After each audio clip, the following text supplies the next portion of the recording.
Welcome to the final developer diary for F1 2010.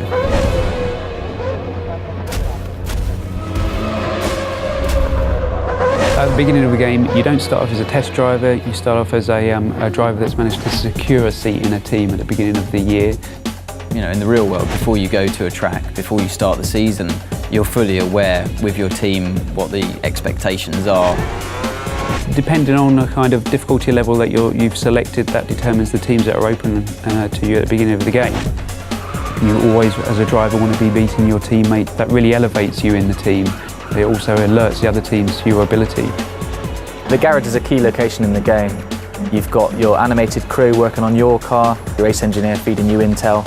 You've actually been lucky enough to have real race engineers get into the motion capture suits and really just perform the tasks that they do day to day. And that really is a great sensation when you come in there and you see your whole team around you and you really feel a part of that atmosphere.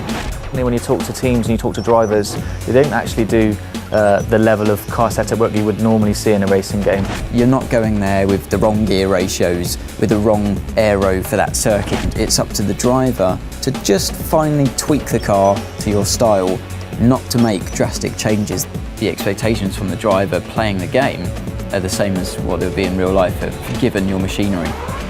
You know, at the end of the day, the teammate that you have is the only direct competition that you have through the whole season.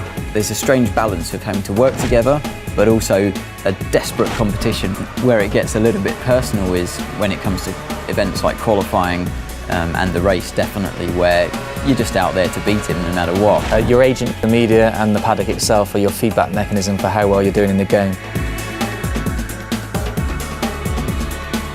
The paddock themselves vary location to location. We've got Night Paddock in Singapore, Melbourne's built in a park, and you're going to see the key buildings.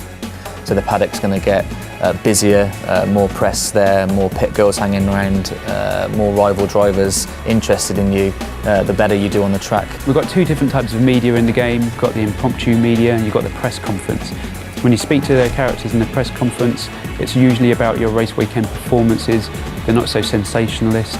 It's an easier ride for you, definitely, but it's still a moment of celebration. Impromptu characters hanging around the paddock lane, they're always willing to take your first comments when you come out of practice, qualifying and race. The hardest thing, I think, is that if you've had a bad result, then you have to speak to the media and you have to remain calm and always say the right thing. You have to be a little careful of what you say to the media.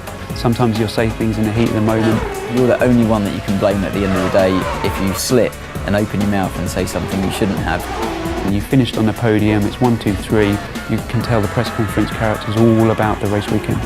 Those are all of the things that I want to try and portray in the game as what happens in real life. Way beyond any computer game I've ever played before.